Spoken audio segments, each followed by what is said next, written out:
At 7:30 in the morning, a moving truck pulled into the driveway. She walked out of the bedroom, confused, hair messy, still half asleep. "Why are there strangers in our apartment?" He didn't yell. He didn't look angry. He calmly reached into a folder on the kitchen counter and handed her printed photos. Photos of her laughing, holding hands with her ex. 3 days after she claimed she was driving 600 kilometers to visit her family. Before she could process what she was looking at, the landlord stepped forward. "You have until midnight to get your belongings out," he said plainly. "New tenants move in soon." And that's when she realized something terrifying. Every single piece of furniture in that apartment belonged to him. But to understand how it got to that moment, you have to rewind. Because this wasn't emotional revenge. It was surgical. They had been together almost 4 years. Long enough that her clothes filled half the closet. Long enough that her skincare products took over the bathroom counter. Long enough that friends referred to the apartment as their place. But legally, it was his. She had moved in casually at first. Just for a while. Then the while became permanent. Their relationship hadn't exploded overnight. It had faded. Small arguments, less intimacy, conversations that felt forced instead of natural. She started becoming distant. More nights out, more, "I'm just tired," more time glued to her phone, smiling at messages she wouldn't share. He noticed. But love makes you patient. Then one evening, she stood near the kitchen counter, arms crossed. "I'm gonna visit my family for a week," she said. "I need some space." 600 kilometers away. He studied her face. There was something rehearsed about it. "Okay," he replied. "Call me when you get there." She hugged him quickly. Not tightly. Not warmly. Just enough to check the box. And she was wearing that perfume. The one she used to save for date nights. He noticed. But he said nothing. When her car disappeared down the street, the apartment felt strangely empty.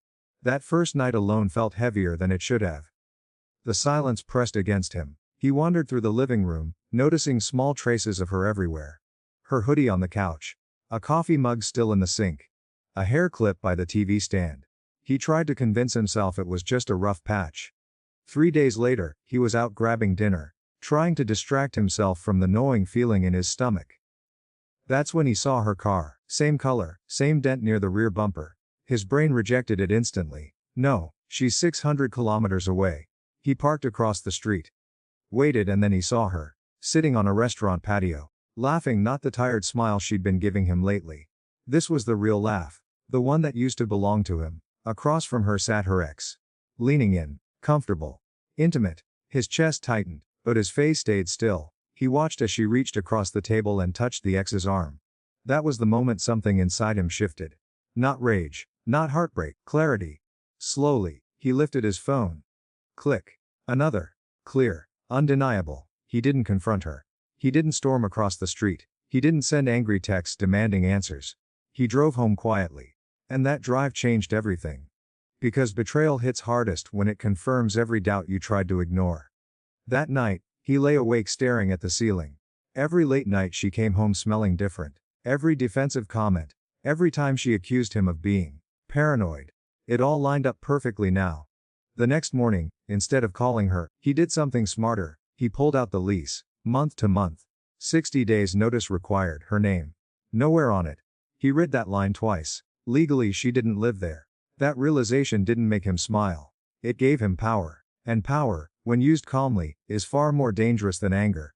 He called the landlord that afternoon. "I'd like to get my 60-day notice," he said evenly. There was a pause. "Everything all right?" the landlord asked. "Yeah," he replied. "Just time for a change."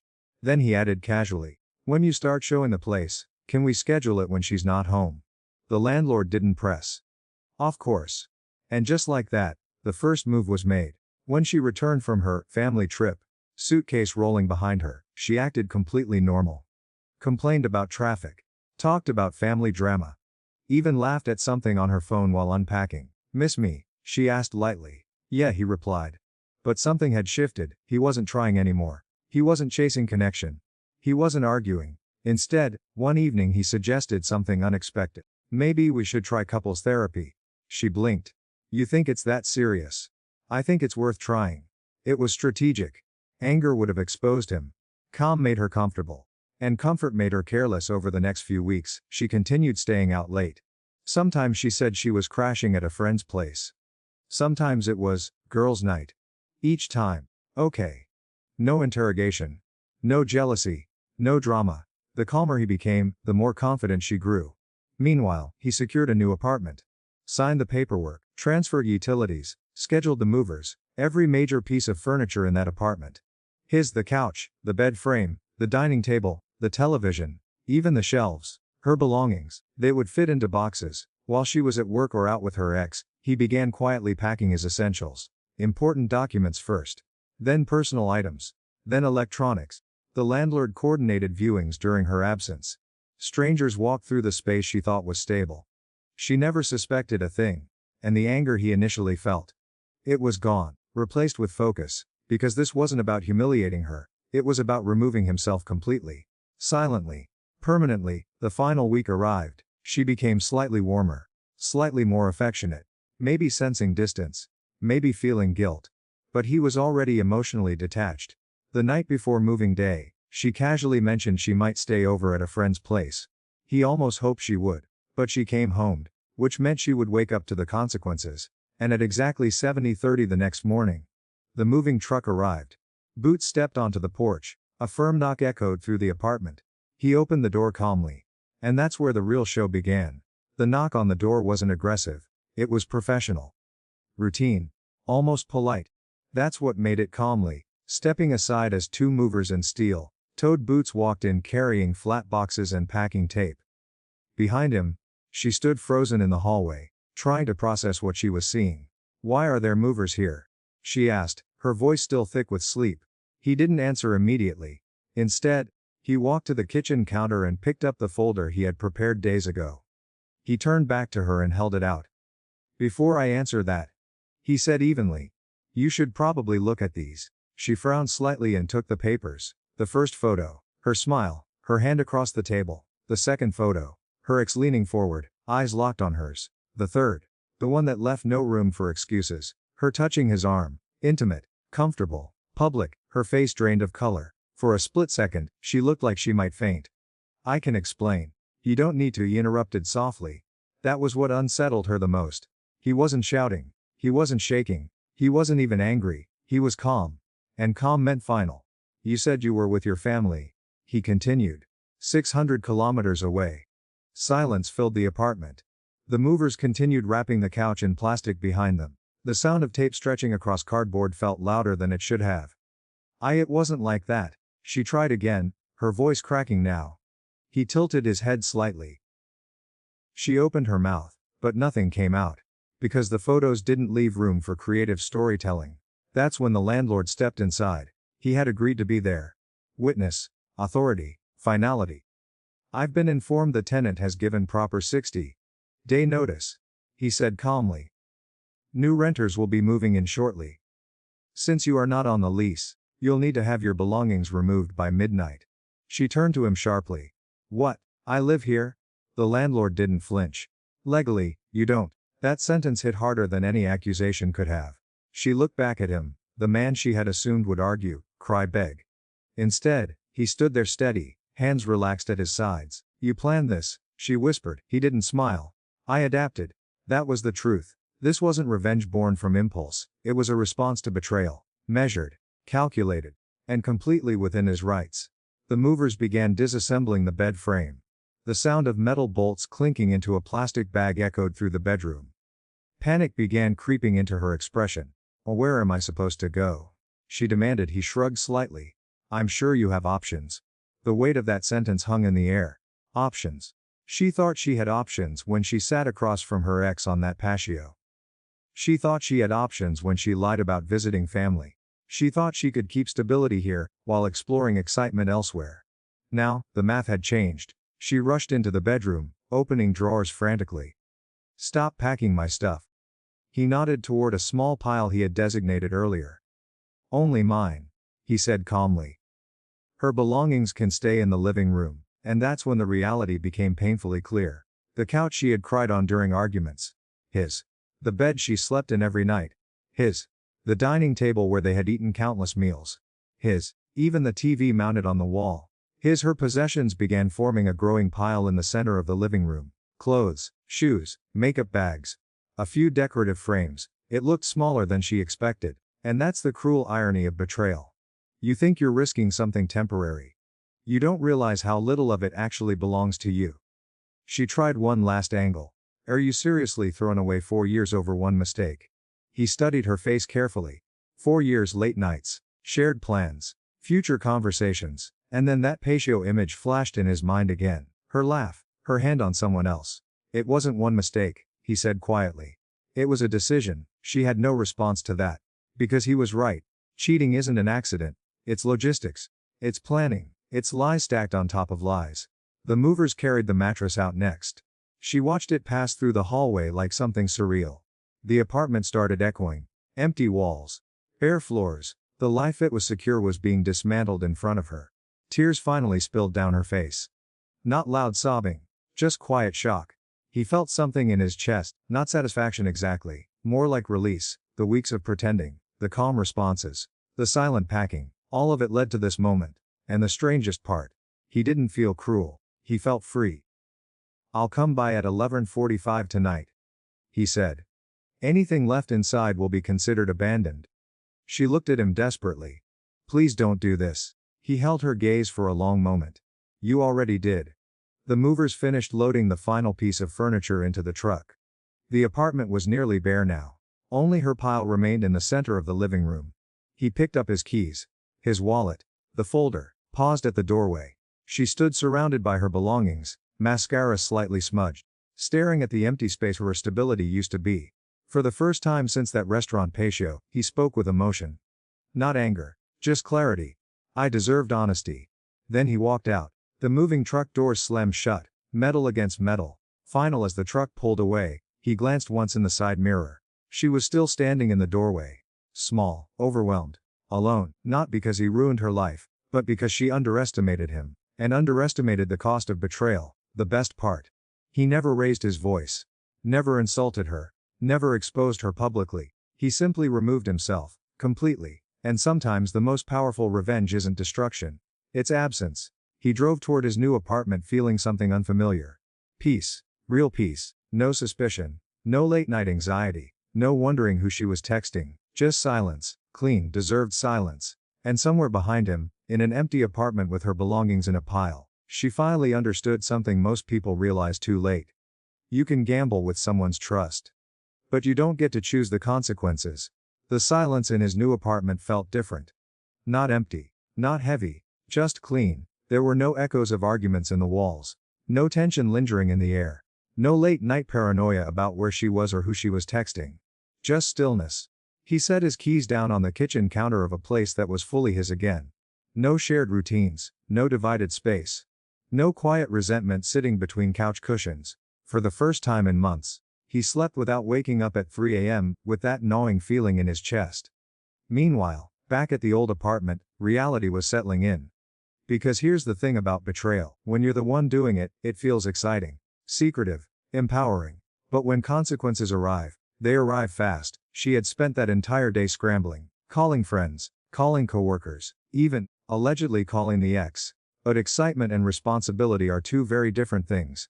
An affair partner is fun on a patio. He's less fun when you need somewhere to store 12 boxes and a shoe rack by midnight. Word traveled quickly through their friend group. Not because he bragged. He didn't. In fact, one of the mutual friends reached out first. Dude, what happened? He kept it simple. She lied. I moved out. That was it. No ranting. No character assassination. Just facts. But eventually the full story came out. Someone saw the moving truck. Someone heard about the midnight deadline. Someone heard about the photos. And once people learned how calmly it had been executed, that's when it became legendary. Because most people, when cheated on, explode. They send paragraphs. They post screenshots. They fight for explanations. He did none of that. He gave her exactly what she gave him. Detachment. And that psychological shift.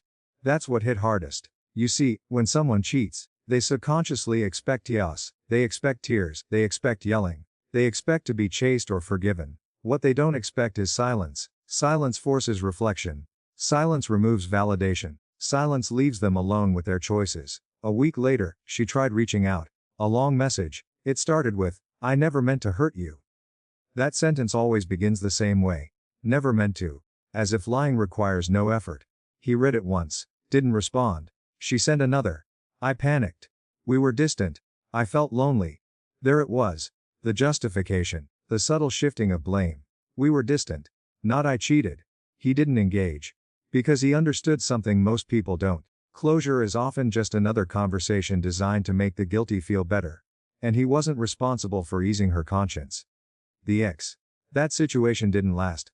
Of course it didn't. Affairs thrive in secrecy, they struggle in reality. Without the thrill. Without the forbidden element. Without the stable partner waiting at home. The dynamic changes. And from what mutual friends later hinted at, things fizzled quickly. Because once she needed real support. Once she needed stability. Once she needed someone to show up consistently, the patio version of romance didn't hold up, and that's the irony. She gambled stability for excitement, and lost both. Meanwhile, he started rebuilding. New routines. New gym schedule. New furniture placement exactly how he liked it. No negotiations. No compromises forced by someone emotionally checked out. The first weekend in the new place, he invited a couple close friends over. Nothing dramatic, just pizza and beer. One of them finally asked the question everyone was thinking. How did you not lose it? He shrugged. I almost did. And that was the truth. The night he saw her on that patio. His chest felt like it was collapsing inward. His hands shook when he took those photos. His mind replayed every memory of them together like a highlight reel turning into a warning tape. But then something clicked. If he confronted her immediately, she would cry. Apologize. Maybe blame him. Maybe promise therapy. And suddenly the focus would shift. From her betrayal. To their relationship problems. He wasn't interested in that. He wanted clarity. And clarity required distance. So instead of reacting emotionally, he reacted strategically. That's what made it powerful. He didn't humiliate her publicly. He didn't drag her name through social media. He didn't destroy her belongings. He simply removed access. Access to him. Access to his home. Access to the stability she had taken for granted. And psychologically, that hits deeper than screaming ever could. Because yelling implies emotion. Calm implies finality. Months passed. The story became one of those group legends that gets brought up when someone else is going through relationship drama. Handle it like he did, someone would say, not because revenge is admirable, but because self-respect is. There's something deeply satisfying about watching someone choose dignity over chaos, especially when betrayal tempts you toward destruction. And here's what made it even more impactful. He never once tried to win her back.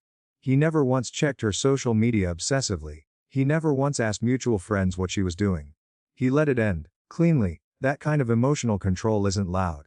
It's quiet, but it's powerful. And eventually, something else happened. He realized he wasn't angry anymore. Not because what she did was okay. But because he had handled it in a way that protected his self-worth. There were no embarrassing texts. No scenes. No regrets about how he reacted. Just a clean break. That's rare. Because most people don't regret being cheated on. They regret how they responded.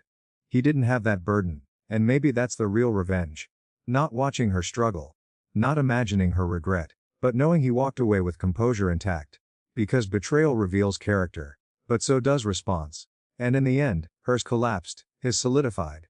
That's why to this day, whenever someone in the group talks about toxic relationships or cheating stories, someone inevitably says, remember when he moved out and left her with nothing but a pile of clothes?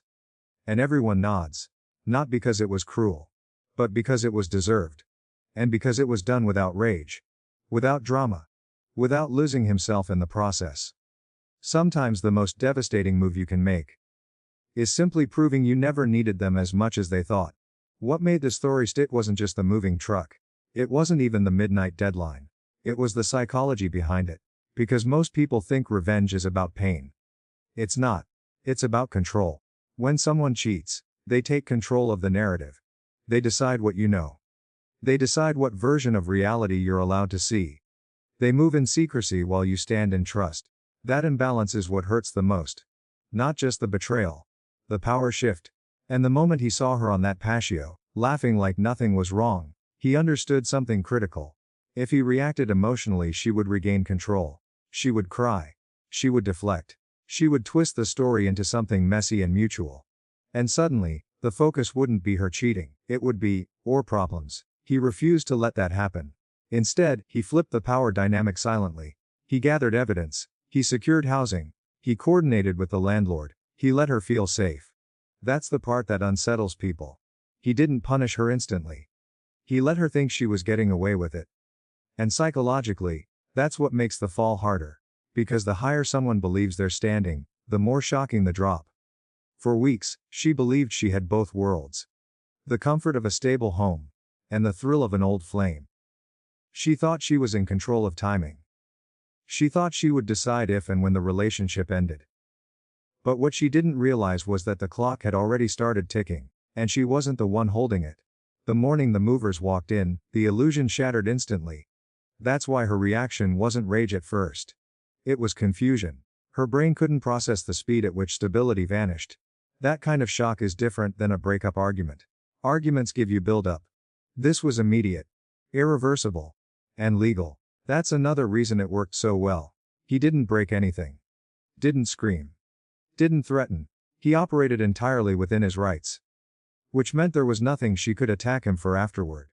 No, you embarrassed me. No, you went too far. He didn't. He simply exited. An exit strategy is something people underestimate in relationships. Most people plan how to get into relationships. Almost no one plans how to leave them properly. He did. Calmly, strategically, and without cruelty. Because here's the truth. He could have been cruel. He could have posted the photos online. He could have told her family. He could have humiliated her socially. He chose not to. That restraint is what elevated the entire situation. Revenge fueled by anger feels chaotic. Revenge fueled by dignity feels powerful. And what really cemented this story in their friend group wasn't just the execution. It was his emotional discipline afterward. He didn't stalk her. He didn't spiral. He didn't drink himself into oblivion. He upgraded his life quietly. New apartment. New routines. New energy. And that's the part people don't talk about enough. Because the ultimate revenge isn't forcing someone to suffer. It's removing your value from their life. And letting them feel the absence. Think about it. She didn't just lose an apartment. She lost stability, consistency, someone who showed up. Someone who paid the bills on time. Someone who wasn't juggling side options. Affairs are exciting in fragments. But stable partners are valuable in reality. When she stood in that empty apartment with her belongings in a pile, she wasn't just losing space. She was facing consequence. And consequence feels heavier when it's earned. Months later, someone asked him if he ever felt bad about how he handled it. He thought about it honestly. No, he said. I feel bad that it ended. But not for how I ended it. And that distinction matters. You can grieve the relationship and still be proud of your response. Those two things aren't opposites. They can coexist. He missed who she used to be.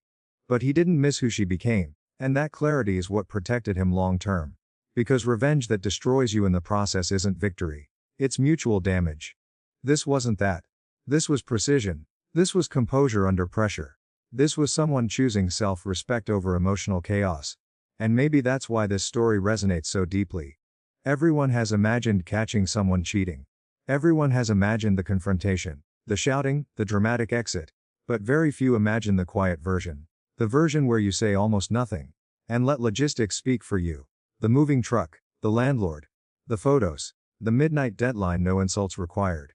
No theatrics necessary. Just reality, and reality when delivered calmly is devastating. Years from now, she might tell the story differently. Maybe she'll say he was cold. Maybe she'll say he overreacted. Maybe she'll leave out the part about the patio and the lies. That's fine. Because he doesn't need validation.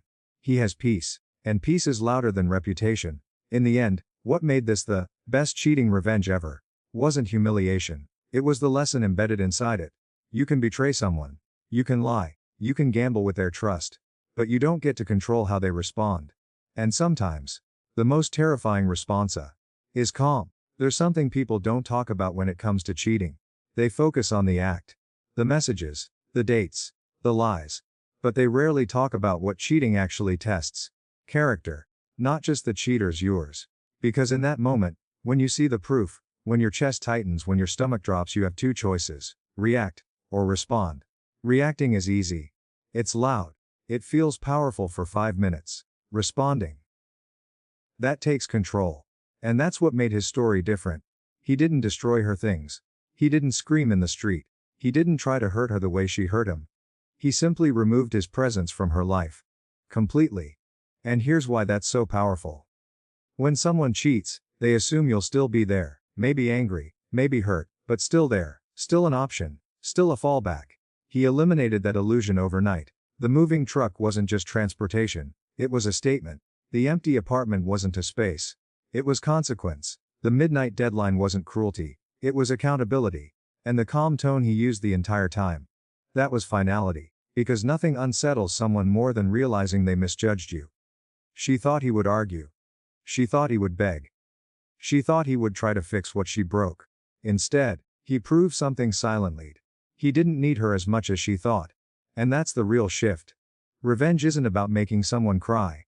It's about restoring your own balance. It's about walking away without losing your dignity. It's about looking back months later and saying, I handled that the right way. And he did. No legal drama. No public humiliation. No regretful midnight texts. Just a clean exit. And peace. That's why to this day the story still gets told. Not because it was savage. But because it was disciplined. There's a difference. Savage fades. Discipline lasts. If you've ever been betrayed, remember this. You don't control what someone does to you. But you control how you respond. And sometimes the strongest move you can make is silence, is strategy, is walking away so completely that the only thing left behind is a lesson. If this story hits you, if you believe in self-respect over chaos, make sure you like this video. Subscribe for more stories where justice isn't loud, it's earned. And tell me in the comments. Would you have confronted her immediately? Or would you have done exactly what he did? Because sometimes, the best revenge is living well and never looking back.